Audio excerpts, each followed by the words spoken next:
Ya, vamos a ver la segunda parte entonces de filosofía política. Vamos a ver primero algunas corrientes, ¿no? Unas corrientes.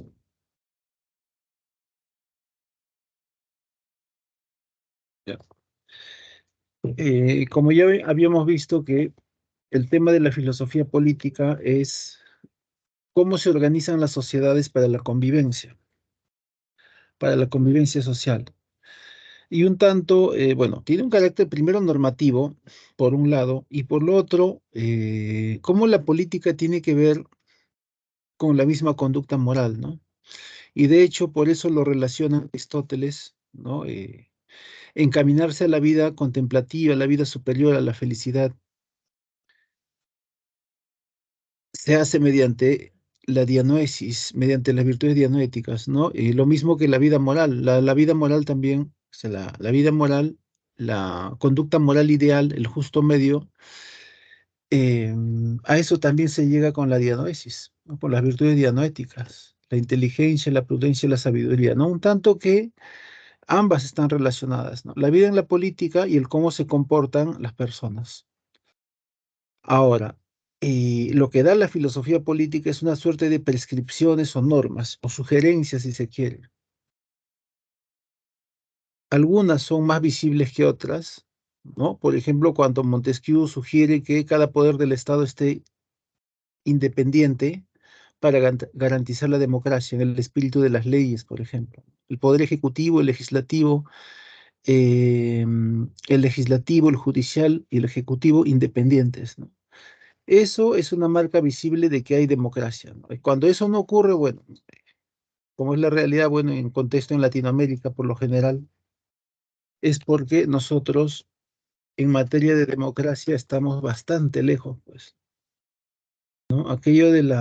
Estamos lejos de que las instituciones sean autónomas plenamente, ¿no? Básicamente es eso. Vamos a ver algunas corrientes. Algunas corrientes. Primero, el liberalismo. El liberalismo tiene su origen en el pensamiento liberal, ¿no? Bueno, John Locke es el padre del pensamiento liberal. Ese es el punto de partida para el pensamiento liberal, ¿no? Para el pensamiento liberal.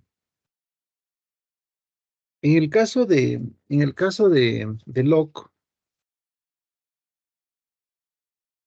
el hombre nace con derechos naturales, derecho a la vida, derecho a la libertad, y derecho a la posesión particular o propiedad privada. Y cuando se constituye el Estado político, se garantizan mínimamente esos derechos naturales, ¿no? Esos derechos naturales, ¿no? Y a partir de ese punto se empiezan a hablar de libertades individuales, ¿no? La libertad de creencias religiosas, la libertad, no sé, de pensamiento político, etcétera.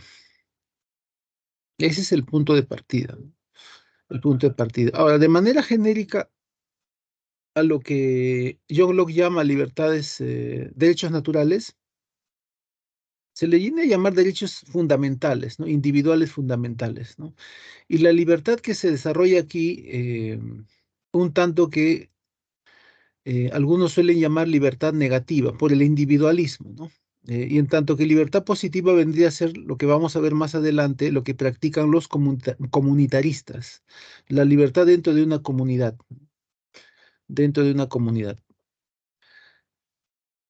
Ya, entonces, ese es el punto de partida para el liberalismo. Por lo demás, eh, la mayoría plantea, bueno, que haya una república, ¿no? Aunque en la época de Locke eso era un tanto impensable, a lo mucho que se podía aspirar era una suerte de monarquía parlamentaria, ¿no?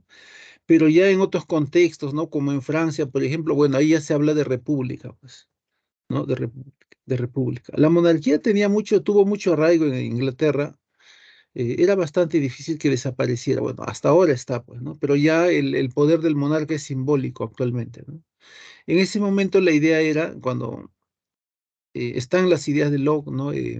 Crear un parlamento que le corte el poder al monarca, pues, ¿no? Que le corte el poder al monarca porque ni siquiera los nobles estaban seguros, ni siquiera los nobles tenían asegurado el derecho a la vida. ¿Ya? Ese era el problema de fondo ahí, ¿no? Problemas de fondo. Ahora, el liberalismo es una suerte de, bueno, es una corriente política, pero también a la vez lo es moral, ¿no? Porque ya hemos visto desde Aristóteles que hay una correlación entre lo político y la moral, ¿no? Toda vez que la vida política se relaciona directamente con la vida de cada persona, pues. Hay un trasfondo, bueno, es como si fueran dos caras de una moneda. Pero en primer lugar, el liberalismo es una corriente política, ¿no? Una corriente política. Em, ahora, curiosamente, ahí está John Stuart Mill, ¿no? Como representante. Ahora, la curiosidad con John Stuart Mill es que él es utilitarista y también liberal. Bueno, él se consideraba utilitarista y liberal al mismo tiempo, ¿no? Y claro, en primera instancia hay una suerte de contradicción porque el liberalismo defiende al individuo, ¿no? Los derechos naturales del individuo, las libertades del individuo. En cambio, el utilitarismo, que sí es una corriente plenamente moral, ¿no? Pero ya hemos visto que la vida moral definitivamente se implica con la vida política. Bueno, eh, y bueno, ellos qué cosa plantean, que lo bueno es em, lo bueno es lo que beneficia a muchos, ¿no? Lo que beneficia a muchos, lo que trae felicidad a muchos. Claro, se habla de una multitud frente a la individualidad que plantea el liberalismo, ¿no? Aunque cuando se le pregunta a Mill, o si se le preguntara a Mill, él no haya contradicción en eso, ¿no? Y se consideraba, bueno, liberal y utilitarista al mismo tiempo, ¿no? Ahora, ¿dónde hay un punto de contacto eh, en las ideas políticas, ¿no? Las ideas políticas, las leyes, es en el pensamiento pragmático de John Rawls, ¿no? Claro, hay un punto de contacto con los asuntos morales, con la moral utilitarista propiamente, ¿no? Ya que como se ha señalado, bueno, ¿no?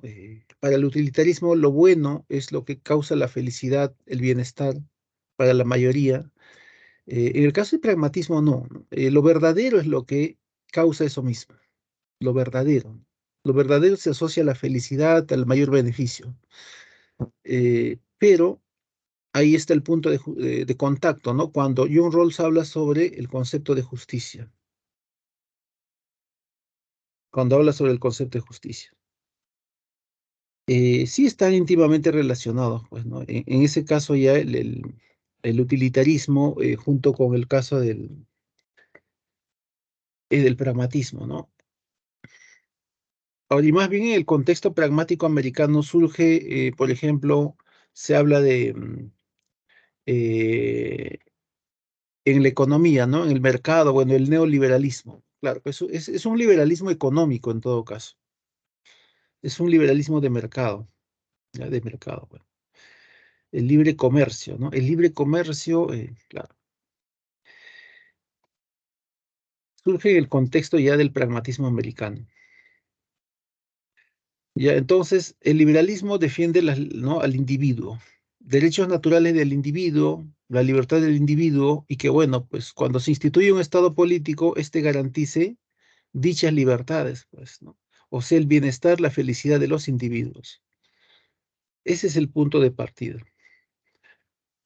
Luego tenemos, bueno, ahí está, por ejemplo, Popper. Popper, por ejemplo, consideraba Karl Popper, bueno, los liberales en sí son enemigos de los totalitaristas, ¿no? Claro, en la época de Locke estaba la monarquía, ¿no? El monarca era un gobernante que tenía el poder total, era un poder absoluto, totalitario. El liberalismo en sí también se puede definir como una corriente que está en contra del totalitarismo, el absolutismo, ¿no?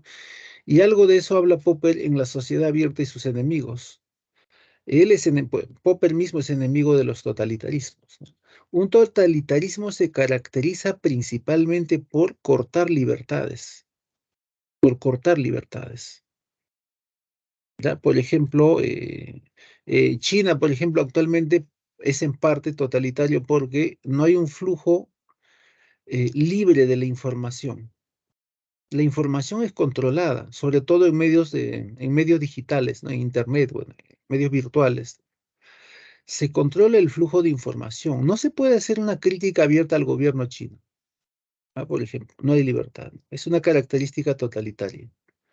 ¿ya? Y hay otras más, ¿no? Pero básicamente el rasgo general es que en un totalitarismo no hay, no se garantizan las libertades, pues, ¿no? No hay libertad. Algunos tipos de libertad o las libertades. Ya, ahí está Popper. Bueno, antes se solía ponerte, bueno, Popper es republicanista aparte. Un pensador político tranquilamente puede estar en dos corrientes. Caso de Popper es liberalista y republicanista. Es liberal porque es antitotalitario, está en contra del, ¿no? del poder absoluto, y es republicanista porque cree, bueno, que el mejor modo de gobierno es una república democrática. ¿Ya? Ahí no hay mayor problema, ¿no? Bueno, en el caso de Mill inclusive, ¿no? Mill es utilitarista y liberal al mismo tiempo. Republicanismo.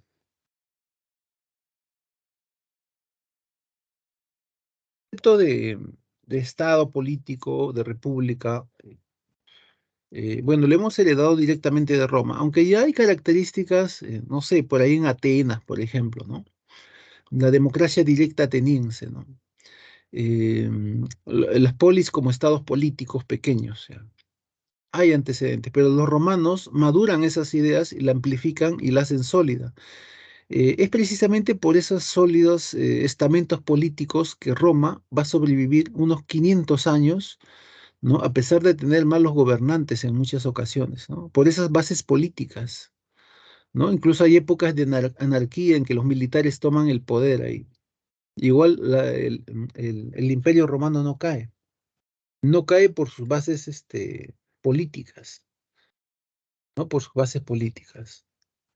Ahora, entonces, república en general, bueno, república, un término latino, es cosa pública. En sentido actual, la cosa pública, los asuntos públicos, la seguridad pública, la salud pública, la educación pública, la alimentación pública, el tema de los precios es un asunto del Estado. No es del intermediario el que vende, ¿no? Pero ahora ya los periodistas no critican al Estado porque están recibiendo plata del Estado, pues, ¿no? Por concepto de propaganda.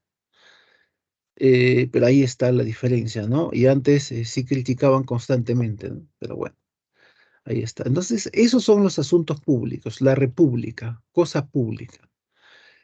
Ahora, ¿cuál es el trasfondo del republicanismo? Es el de establecer un Estado soberano. Esto es luchar contra todo tipo de dominación.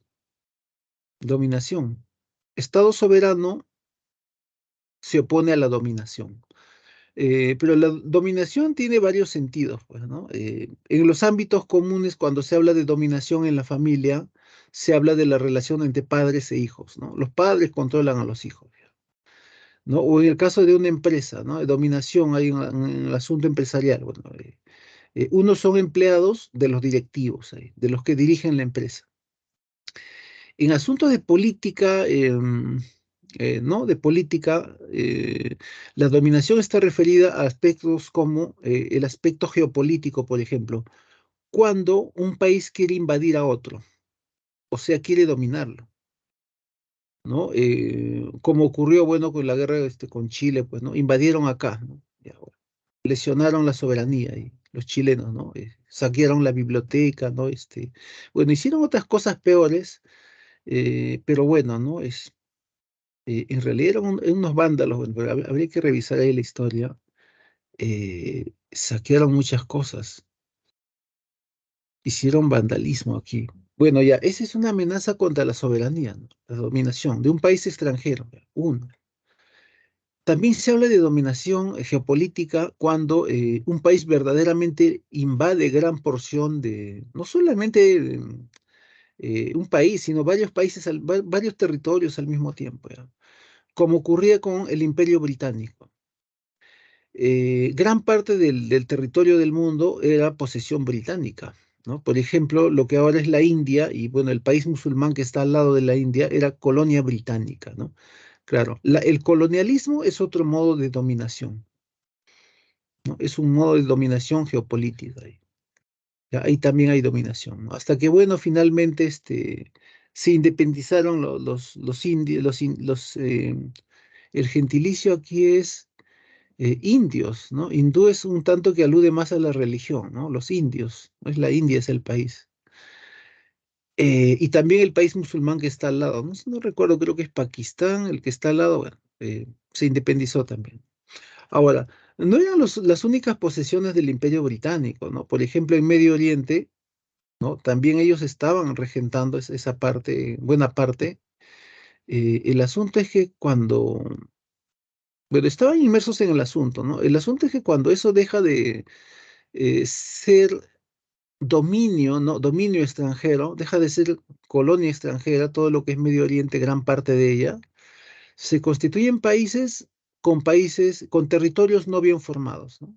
Porque el mundo musulmán es un mosaico, es un conjunto de culturas, ¿no? De subculturas o si se quiere, de ramificaciones.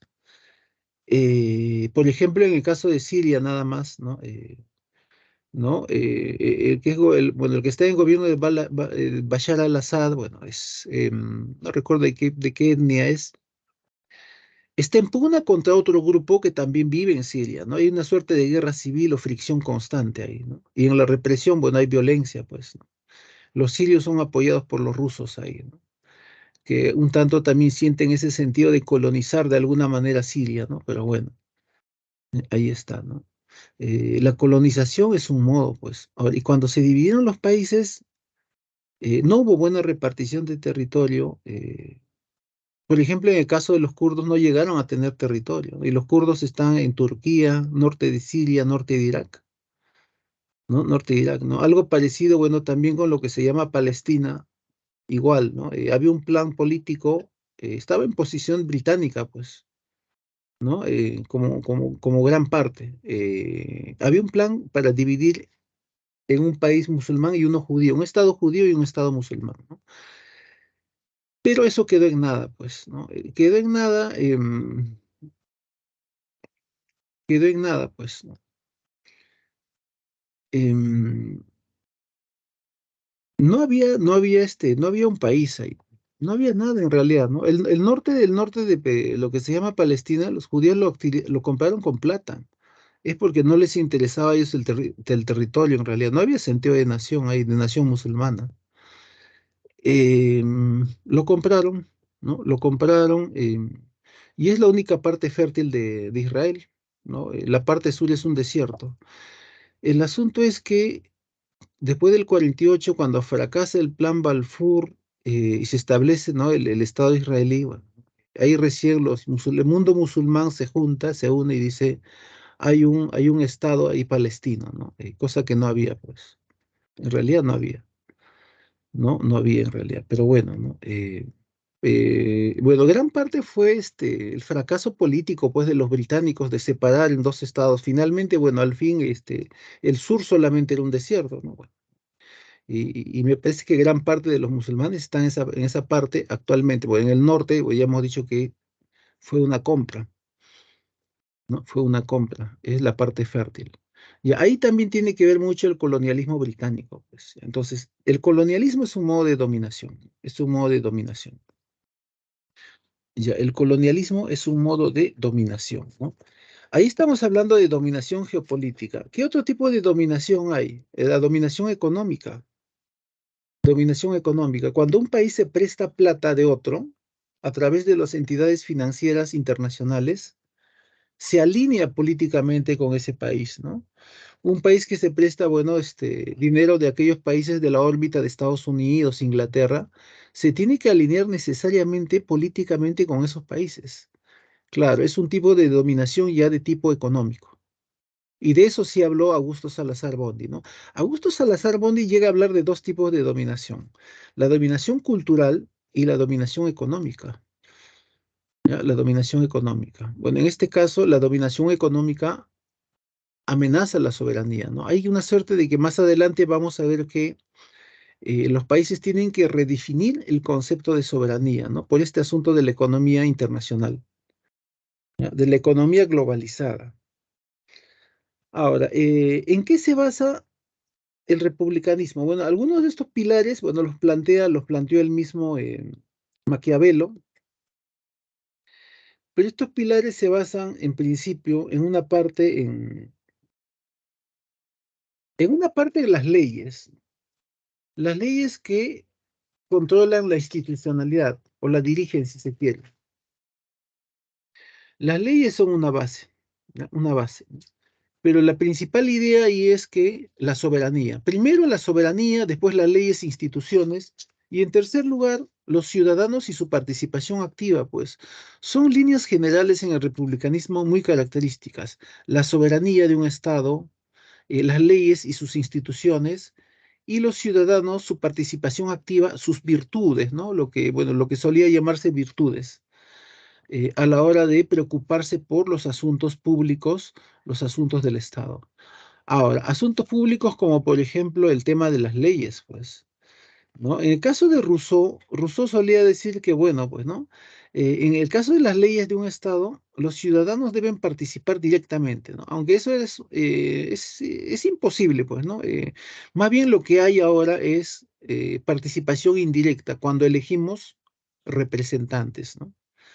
Que velen por las leyes, que velen por la institucionalidad. ¿No? Bueno, elegimos representantes, pero ahí fallamos porque bueno, aquello de la participación activa del ciudadano, aquello de las virtudes de los ciudadanos falla. Y bueno, elegimos a los que siempre no debemos elegir, pues, ¿no? Siempre estamos insistiendo con este problema ¿no? de fuerza popular, y ahí está fuerza popular, ¿no? El legislativo hay un desequilibrio de poderes, es el poder más fuerte del Estado ahorita, ni siquiera es la presidencia, ¿no? Porque la presidenta termina su mandato, si no sale elegida Keiko, va a ir una veintena de años a la cárcel, ¿no? Ya por abuso de poder, pues, ¿no? Así de simple. Es la primera que le conviene que finalmente el legislativo se tumbe al Jurado Nacional de Elecciones y bueno, tengamos presidenta por los próximos 30 años, pues, ¿no? Eso es lo que se está buscando, ¿no? Pero bueno, ¿no? ¿Qué pasará de ahí? Bueno, ya se verá, ¿no? Entonces, aquello de la participación activa de los ciudadanos, bueno, es lo que está en entredicho, pues. Ya, ahí está el republicanismo, ¿no? Básicamente, soberanía, leyes, instituciones y la participación de los ciudadanos. Claro, en ese contexto, simplemente en ese contexto se puede hablar, pues, de que el individuo, no, las personas, ¿no? Los ciudadanos, en este caso es el concepto, se pueden desenvolver de manera libre, bueno, puedan desarrollarse de manera feliz, etcétera, etcétera. El contexto de republicanismo. Repito, vamos a pasar ya. El anarquismo. Arquía es poder. De hecho, arconte, basilio, rey, monarca, gobernante son sinónimos, pues. Ya, son sinónimos, ¿no? El arconte es el gobernante, basilio o rey, ¿no? En realidad para el caso es lo mismo, ¿no? Pero claro, el que gobernaba en la época, en las épocas antiguas en Grecia, era un rey, pues, ¿no? Era un noble, ya, ¿no? Era un noble en realidad. Era un noble, ya, era un noble, ¿no? Ya, entonces, anarquía es sin poder político, o sea, sin Estado, dice, pues. ¿Y por qué ellos plantean de entrada que no exista un Estado político? Porque ellos dicen lo más importante es la libertad de la persona. Y lo que el Estado político hace es coactar la libertad, eliminar la libertad, dice. Es una amenaza constante para la libertad. No debe existir. Ahora, el primer problema ahí es, si no existe un Estado político, ¿cómo es que vamos a convivir? ¿No? Aquí sería impensable, ¿no? Tú inmediatamente, ¿no? Si no hay un Estado administrando una seguridad, por ejemplo, tendríamos rateros en las casas todos los días, pues, ¿no? La casa que más le guste, bueno, se asaltaría, pues, ¿no? Entonces, ¿en qué se va a basar un Estado, la convivencia social, ¿no? Si no hay un Estado político. Dicen, el hombre es solidario, fraterno. Ahora, esa idea, ni siquiera de los anarquistas solamente, es una idea socialista general, ¿no? El socialismo no empieza en la época industrial, en el siglo XIX en Inglaterra, ¿no? En Europa. No empieza con los anarquistas o el comunismo. O sea, no empieza con el socialismo anarquista ni con el socialismo marxista, comunista. Ya hay un socialismo, ¿no? Hay una idea de que el hombre solidario es fraterno. Claro, y como es solidario y fraterno, van a aparecer formas de convivencia y de producción, porque hay que producir, ¿no? Hay que producir sustento, ¿no? Ya que aquí el Estado no va a estar inmiscuido en la producción, bueno, hay que ver cómo producir, ¿no?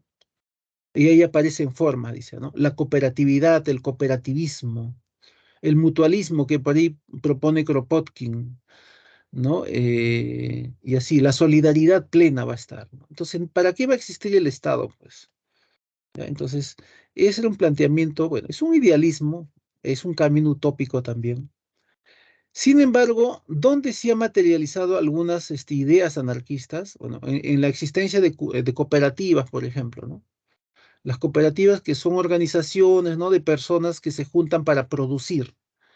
Claro, algo de eso había en el ideal anarquista, ¿no? Nada más que el cooperativismo, las cooperativas existen, pero en un estado político, ¿no? En la actualidad. La otra forma que también tiene un origen anarquista son los sindicatos, ¿no? Organizaciones de trabajadores. Y claro, en algún momento los anarquistas dicen, la revolución anarquista está vinculada a las clases trabajadoras, dicen, ¿ya? Entonces hacen una suerte de programa revolucionario vinculado a los trabajadores, ¿no? Algo parecido que también va a plantear Marx, ¿no? Nada más que en el marxismo hay bastantes conceptos de economía, aquí no, es algo más espontáneo. Y entonces hablan de los trabajadores ahí. Ya, esas son algunas ideas del anarquismo. Entonces, no Estado político porque acaba con las libertades, es mejor la forma de convivencia, ¿no? Mutualismo, cooperativismo, todo basado en la solidaridad ahí, ¿no? El hombre es fraterno, ¿no? Eso nos encamina a ser una sociedad superior, mejor. Ya, bueno, ya, bastante idealismo, ¿no? Bastante idealismo. Ya, no creen entonces en el Estado político, pues. Ya, no creen en Estado político. Bueno, los sindicatos sí es una forma, ¿no? En origen anarquista que sí tiene bastante relevancia. Existen hasta el día de hoy. Uno de los más importantes es el de Telefónica, ¿no? Defensa de los trabajadores. Ahora, en el Perú, pensamiento anarquista hubo, bueno, con los Lévano y también con pensamiento político de Manuel González Prada, era anarquista.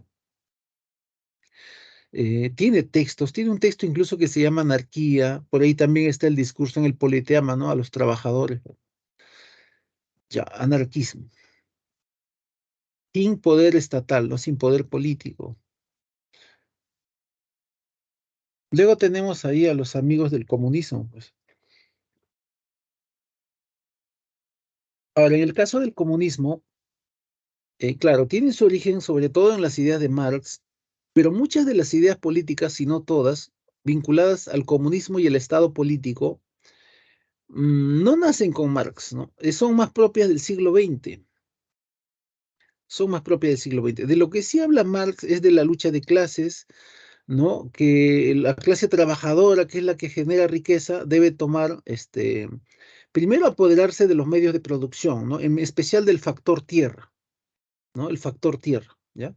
Apropiarse de eso y por ahí establecer una suerte de Estado comunista donde impera lo que se llama la dictadura del proletariado, ¿no? El lumpenproletariat es la clase trabajadora, precisamente la clase trabajadora, ¿no? Y aquello de la lucha de clases es bueno la lucha entre los obreros, los trabajadores contra los burgueses, ¿no? Los dueños de los medios de producción. Ya, así sintetiza, bueno, esa sería una síntesis. Pero este análisis tiene mucho que ver, pues, con lo que ya hablaba Hegel, ¿no? Hay un devenir histórico, eso lo señala Hegel. Hay un devenir en la historia. Hegel habla de ese devenir, o sea, un constante cambios históricos, las sociedades cambian. El motor de esos cambios, ¿qué son para Hegel? Son la dialéctica del amo y del esclavo, pues, ¿no? Siempre están un grupo humano está en pugna contra otro, ¿no? Por ejemplo, cuando los romanos esclavizaron a los griegos, por poner un ejemplo, ¿no? Y los griegos también habrán hecho lo mismo con otros pueblos. Esa es la dinámica de la historia, decía Hegel. Claro, de ahí toma Marx para hablar ya de lucha de clases, ¿no? Y su análisis histórico por ahí empieza un tanto, habla sobre la Edad Media, ¿no? Los feudales eran los dueños del medio de producción, del factor tierra, los siervos trabajaban, generaban la riqueza, pero recibían poco, ¿no? Lo real es que ellos deberían ser los dueños de la tierra, ¿no? Pero históricamente la historia les ha quitado ese derecho. ¿ya? Entonces, claro, y esa es una realidad que no solamente, bueno, en Europa pasó, aquí también pasó. Cuando pasamos del colonialismo a la república, mucha gente, bueno, aparecieron terratenientes, ¿no? Y también aparecieron muchos indígenas que no tenían tierras, ¿no? Es lo que se vino a llamar problema de la tierra, bueno, fue un problema, ¿no? Y bueno, ahí está. O sea, no es algo que solamente haya ocurrido en Europa, ¿no? Ya, sobre eso hablaba pues Marx, lucha de clases, dice, ¿no? ¿No? Y claro, en este caso los campesinos que son los que producen deberían ser los posesionarios ahí, ¿no? El medio de producción, la tierra, ¿no? El factor tierra. El trabajo es lo que genera riqueza, ¿no? Entonces, un tanto que mezcla conceptos de economía con sus ideas de análisis histórico, ¿no? De dialéctica histórica, pues. Ya, eso en el caso de Marx, ¿no? Claro, esas son las ideas generales de Marx. En realidad, sobre Estado comunista, esas son ideas más del siglo XX, ¿no? Por ejemplo, Lenin, ¿no? Por ejemplo, cuando se habla de un Estado, claro, ideas generales en el comunismo dicen no propiedad privada, ¿no? No propiedad privada, sin clases sociales, ¿no? Dos primeras falsedades, pues, ¿no? Porque propiedad privada no desapareció ni en Rusia ni en ahora es Rusia, ¿no? Ex Unión Soviética ni en la China, ¿no? Al contrario, aparecieron más propiedades privadas, más posesionarios, millonarios chinos, por ejemplo, ¿no? Entonces, aquello de la propiedad privada que va a desaparecer, bueno, es bueno, ese es el papel, pues, ¿no? O en el caso mismo de Venezuela, cuando Chávez supuestamente establece el gobierno revolucionario, los millonarios que hubo en la época de Chávez sigue existiendo hasta el día de hoy. Es que no se puede acabar simplemente así como así un sistema económico establecido, pues. Entonces, aquello de que va a desaparecer la propiedad privada, no va a haber clases sociales, ¿no? Ese era el fantasma que trajeron acá, bueno, o que traen cada cierto tiempo, pero bueno, es eso, ¿no? No hay, ¿no? Simplemente es impensable. Ahora, esa idea de que la sociedad humana, la sociedad comunista es fraterna, solidaria a tal punto que va a progresar y ya no va a ser necesario el Estado político. Esa es una idea de Lenin, ni siquiera es de Marx. En el Estado y la Revolución señala que el camino del perfeccionamiento ¿no? del Estado comunista va a ser tal que ya no va a haber Estado político. Ya. Los mismos hombres, por pura solidaridad, van a dirigir, van a convivir armoniosamente. Dice. Ya, ese tipo de ideas hay, pues, ¿no? Mucho idealismo, ya, mucho idealismo, pero bueno, ahí está, ¿no? Esa idea ni siquiera es de Marx, pues, es de Lenin. Bueno, ahí está en el fondo está Lenin, ¿no? Ahora, cuando muere Lenin, el heredero, bueno, político, ideológico era Trotsky, pero ¿quién lo tomó? Lo tomó un cachaco, el poder lo tomó Stalin, bueno, y empezó a perseguir a Trotsky hasta que lo mató en México. Trotsky, que era ucraniano y judío. eh, no fue el único judío que mató a Stalin. Stalin mató muchos judíos mucho antes que Hitler todavía.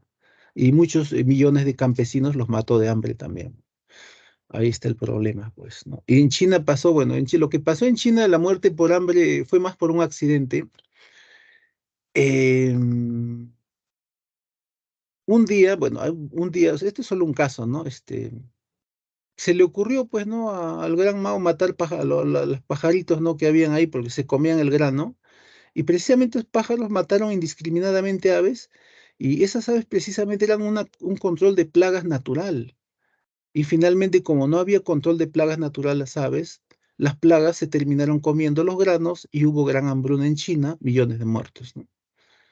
Ya esa es una anécdota, pues, ¿no? Entonces, de esos casos hay, ya, entonces, Marx aplica un análisis histórico dialéctico, pero ya hemos visto que su pensamiento filosófico le debe casi todo a Hegel, pues. Cuando se habla de dialéctica, se habla de dialéctica hegeliana, pero no idealista, ¿no? Sino materialista, pues, ¿no? El trasfondo le debe un montón a Hegel, ¿no? Entonces, la dialéctica del amo y del esclavo, ¿no? Por ejemplo, los romanos esclavizaron a los griegos, bueno, ¿no? Él lo interpreta como una lucha de clases, ¿no? Y habla de clases sociales, pues. Ya, eso respecto del comunismo. Bueno, ahí está Engels. Bueno, Engels que fue amigo, discípulo de Marx, pues, a lo siguiente. Em, el comunitarismo. El comunitarismo. Para comprender el comunitarismo hay que visualizar que cuando se habla de comunidad, en principio se habla de un grupo que comparte una cultura común. ¿Qué cultura? Bueno, en una cultura, ¿qué cosa hay? Bueno, está la religión, está el lenguaje que hablan, ¿no? La lengua que hablan. Una cultura tiene una lengua común, tiene creencias comunes, ideas comunes acerca de lo que es el destino, la libertad, ¿no? Etcétera. ¿No? Comparten muchas cosas comunes, pero empezando sobre todo ¿no? Por sus creencias religiosas o por ahí, ¿no? Por la lengua que hablan, ¿ya? ¿No? Cosas en común. Entonces, ahí se habla de comunidad, ¿no? Entonces decimos ahí, ¿no? Los japoneses tienen una cultura, bueno, ahí sí claramente los japoneses bien difícilmente se han mezclado con otras culturas, ya hablamos de la comunidad japonesa, ¿no? En Japón, ya, una cultura común, ¿no? Hablan el japonés, tienen sus propias creencias religiosas, ¿no? Diversas, su modo de vestir, su modo de ver el mundo, su modo de ver la felicidad, etcétera, ¿no? Ahí se habla de comunidad, en ese sentido. Por extensión, también se usa el término comunidad cuando se habla, por ejemplo, de grupos, no sé, de un grupo, por ejemplo, el grupo de lo que llaman minorías sexuales, ¿no? La comunidad LGTB, dicen, ¿no? Claro, pero ese es un término ya, un uso extensivo de la palabra comunidad, ¿no? Comunidad. Ahí también hay comunitarismo, ¿eh? Pero en principio, el comunitarismo es un grupo humano que comparte una cultura común, ¿no? Y todo lo que ello implica, ¿ya?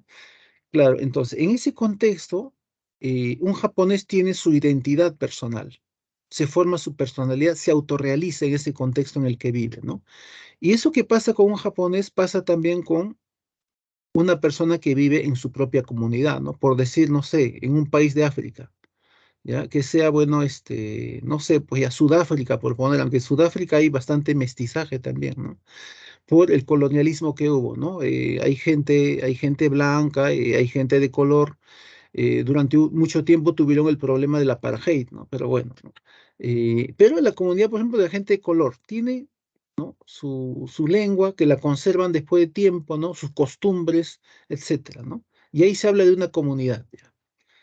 Y entonces, ese es el sentido de comunitarismo. Entonces, cuando se hace un país, se toma en cuenta los grupos culturales, en principio. ¿No? Para hablar de comunidad. Bueno, aquí en el Perú hay una diversidad cultural. Hay varias comunidades acá. Y algo de eso, algo de la defensa de eso hay, bueno, en la Constitución, ¿no? Dice, todos tienen, respetando a todos, ¿no? Porque hay una diversidad aquí en nuestro país. En otros países no, ¿ah? En Japón no, por ejemplo. En Uruguay tampoco, ¿no? En Uruguay todos son descendientes de italianos, pues, ¿no? Y así, bueno, hay países que sí, bueno, pues, ¿no? Han conservado lo que se llama su identidad cultural, ¿no? Su identidad propia, ¿no? Y ahí está. Entonces, una comunidad tiene una cultura, tiene sus propias costumbres, sus tradiciones, ¿no? Entonces, ahí, en ese seno, en ese contexto, es que una persona, las personas que están ahí dentro, se autorrealizan, dicen. Ahí se habla de comunitarismo. Y cuando se hace un estado político, se considera todo eso. Esas diferencias culturales que hay, ¿no? Esas diferencias culturales que hay. ¿No? Entonces, porque, eh, bueno, en el grupo sí todos comparten cosas comunes, pues, acerca de la felicidad del destino, ¿no? Pero entre comunidad y comunidad sí hay distinción, ¿no? No es lo mismo, no es lo mismo. Ahora, en el contexto global, en el contexto global se habla de muchas culturas, pues, muchos modos de ver la realidad. O sea, todos no ven la realidad de la misma manera, ¿no? La belleza, la justicia misma, ¿no? Los saudíes la ven de una manera, bueno, la religiosidad también, ¿no? La justicia. Entonces, la belleza misma no se ve de la misma manera, dice, ¿ya? Entonces, ese es el contexto de la multiculturalidad. Algo sobre eso han hablado los posmodernos, ¿no? Los posmodernos hablan de los valores ¿no? Transitorios, y que los valores son relativos, son inherentes a cada cultura, dicen. Cada cultura tiene su propio modo de ver la realidad, su propio discurso de la realidad, dicen los posmodernos, ¿no? François Lyotard, por ejemplo, su propio discurso. Claro, es que hay muchas culturas, dice. Hay muchas culturas. Ya, entonces, el punto de partida para hablar de comunidad es la cultura que se comparte, pues. Ya lo otro es, ¿no? Es cuando se habla de otros tipos de comunidades, ¿no? De repente una comunidad religiosa, ¿no? Ya, no sé, claro, también ahí se puede usar tranquilamente por extensión, ya, ¿no? La comunidad, no sé, de protestantes que viven en el estado tal, ya. O como dije, bueno, la comunidad de LGTB, ¿no? Que está ahí en Lima o en el Perú, ya. Claro, es una extensión del término de comunidad. Ahí también se ve comunitarismo, pero es un comunitarismo ya secundario de otro tipo, si se quiere. Lo otro, lo cultural, es lo más importante, ¿ya? Lo más importante. Pero ahí también aplica el término, pues, ¿no? Claro, y cuando se dice reconocimiento, ¿no? El término que usa Taylor, Fraser, Axel Hockett, reconocimiento, aceptar al otro, ¿no? Si de repente el otro es de la cultura de la sierra, hay que aceptarlo tal y como es, hay que respetarlo, ¿no? Reconocer a que pertenece a esa comunidad, dice, reconocimiento. O al que es de la minoría sexual, ya dice, ¿no? Aceptarlo, ¿no? Si es no sé, pues, ¿no? Gay, no sé, bueno, aceptarlo, o sea, en sentido de respeto, ¿no? Aceptar, reconocer, ¿no? Que pertenece a esa comunidad, ¿no? Ahí también aplica el término. O de repente es un grupo religioso, ¿no? Hay que respetar esa comunidad religiosa, hay que reconocer que ellos tienen sus creencias, etcétera, ¿no? ¿Ya? Entonces, eso de la aceptación, el reconocimiento también es parte de la convivencia política, pues. Pero en principio se parte de la idea de aceptar, reconocer a alguien que pertenece a un grupo humano, ¿no? Que comparte una cultura común, creencias religiosas, ¿no? De repente el quechua habla en esa comunidad, bueno, también hay variedades de quechua, ¿no? Pero bueno, etcétera. Ya, ahí se habla de comunidad, pues, ¿no? Se habla de comunidad. Ahí están Charles Taylor, bueno, también está Nancy Fraser, Axel Hockett hablando del reconocimiento. En el hecho de las muchas culturas, de los valores transitorios, están los posmodernos, como François Lyotard. En el caso de Alasdair MacIntyre, se pone a analizar históricamente esa idea de comunidad, pero en el proceso histórico, ¿no? Un proceso histórico que viene desde el mundo antiguo, bueno, y que abarca, bueno, hoy día está implicada, bueno, en una suerte de lo que se viene a llamar aldea global, ¿no? Que hay muchas comunidades, muchas culturas. Ya, el comunitarismo. El comunitarismo. Cuando se hace un Estado político, se debe respetar las diversas comunidades, se debe reconocer, etcétera. Estado, democracia y pluralismo en la era global, o sea, en la época actual, que es la época de la globalización. Bueno, la globalización ha obligado a redefinir muchas cosas, pues. Ha transformado el mundo, ¿no? Lo que pasa en una parte del planeta le afecta a los demás, ¿no? Hace ya bastantes años hubo una guerra en el Golfo Pérsico, subió el precio internacional del petróleo, afectó a la economía de muchos. Ahora todavía hay una guerra en Ucrania-Rusia, eh, hubo una inflación a nivel global, alza del precio de los granos, etcétera, ¿no? Ya, bueno, los ucranianos proveían gran parte de los granos, no bueno, solamente para Rusia tienen un mercado, sino para Europa. Y eso determinó que, bueno, sube el precio internacional de los granos, pues, y haya más inflación, ¿no? Ahí está, ¿no? O de repente, ¿no? El caso más dramático, la pandemia, ¿no? No es que ocurre una enfermedad, bueno, ¿no? Esa enfermedad solamente va a ocurrir en un sitio. Cuando se trata de una pandemia, afecta a todo el mundo, pues, ¿no? Afecta a todo el mundo. ¿Y por qué afecta a todos? Porque tenemos el mismo código genético, pues, ¿no? Pueden ser, bueno, pueden ser de África, de Oriente, igual, ¿no? Igual les va a afectar a todos, en mayor o en menor medida.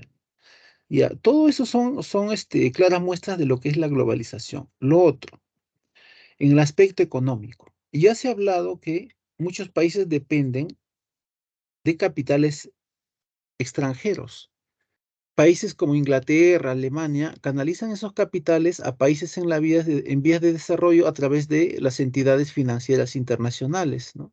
que precisamente su existencia en teoría es para que países como el Perú, Colombia, Ecuador se desarrollen, ¿no? Por ahí eliminen la pobreza, cosas como, no sé, el analfabetismo, eleven el nivel de vida, la tasa de mortalidad infantil disminuye, etcétera, ¿no? Hay un montón de cosas. El asunto es que cuando tú te prestas plata, te alineas políticamente a los países de ese bloque, ¿no? Inglaterra, Alemania, Estados Unidos, ¿no? Eso por compromiso, ya, por compromiso. Ahí está. Entonces, en ese contexto hay que redefinir el concepto de soberanía, pues, ¿no? El concepto de soberanía, ¿no? ¿Realmente tenemos una soberanía plena o es solamente parcial? ¿No? Y luego, bueno, los valores, ¿no? Eso de los valores, valores válidos, ese es un tema de la posmodernidad. Los posmodernos dicen que los valores morales en Arabia Saudita son distintos a los valores morales eh, de los europeos. O los valores morales de ahora son distintos a los valores morales de hace 2000 años. Eso es relativo. Claro, es más un concepto posmoderno, pero bueno, ahí está. Democracia, ciudadanía y sociedad civil. Democracia, ciudadanía y sociedad civil. Em, Se voy a buscar el libro. Quiero ver el nombre del fotógrafo. Lo tengo el libro. Ah,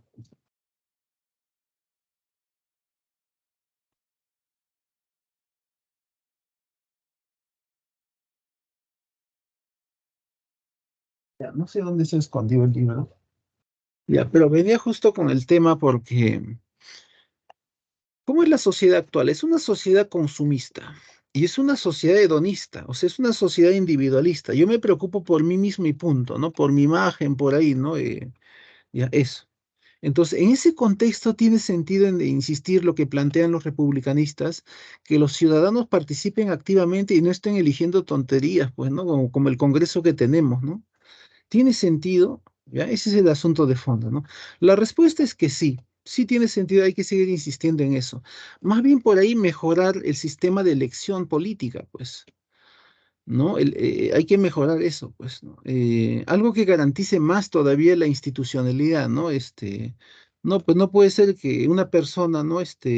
Logre poner, pues, ¿no? Una fiscal a su medida, le quite todas las penalidades que tiene, ¿no? Etcétera, pues, ¿no? No puede ser eso, pues, pero sí hay que insistir. Ahora, ese precepto de que el ciudadano participe activamente, hay que insistir en eso, a pesar de que ya la figura del ciudadano, que es un concepto muy romano, ¿no?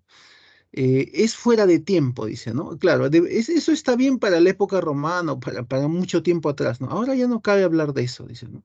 Bueno, a pesar de eso sí hay que insistir, pues, ¿no? Ahí hay que mejorar por ahí, no sé, cuando uno elige a sus representantes, pues.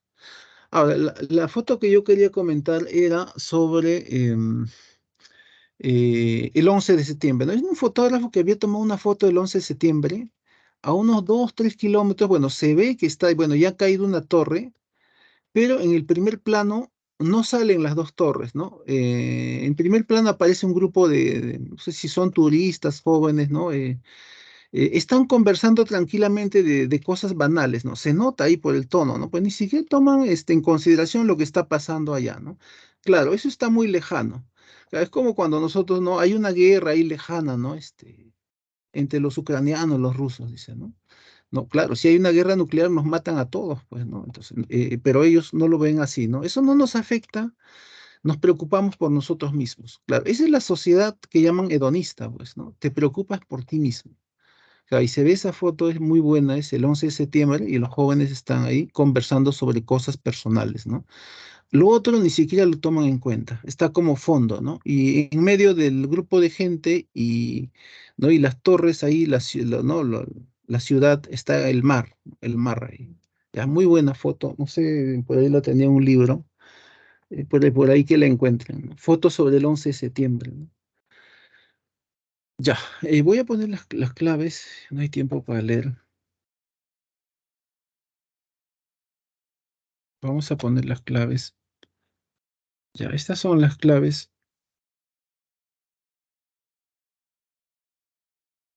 En la última pregunta, si de repente por ahí aparece marcado una otra letra que es la D o la E, no, está mal, es la letra A.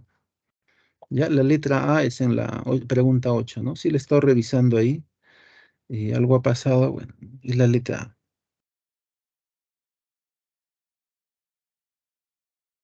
Ya, bueno, conmigo ha sido hasta aquí. Más bien, desearles suerte, pues ya que nos veamos ahí en la universidad, ¿no?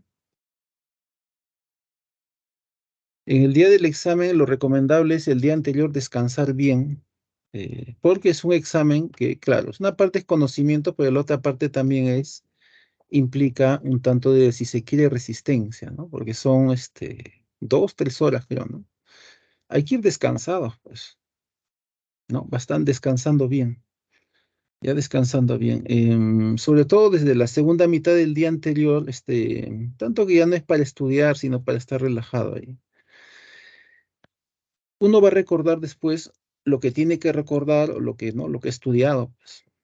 Ahora, sobre el examen, bueno, esto es en el examen general, ¿no? Ustedes todavía tienen un examen acumulativo, bueno, de una manera o de otra, bueno, que estén dentro de la universidad es lo ideal, ¿no? Y ahí nos vamos a ver entonces. Ya, conmigo será hasta aquí, o bueno, salvo que haya alguna pregunta, no sé, ya para ir terminando.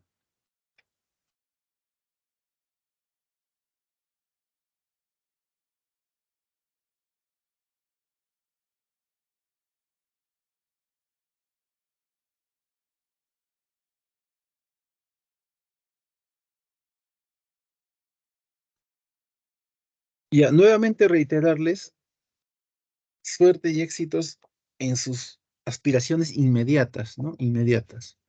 Ya, entonces conmigo será hasta una próxima oportunidad. Voy cerrando esto.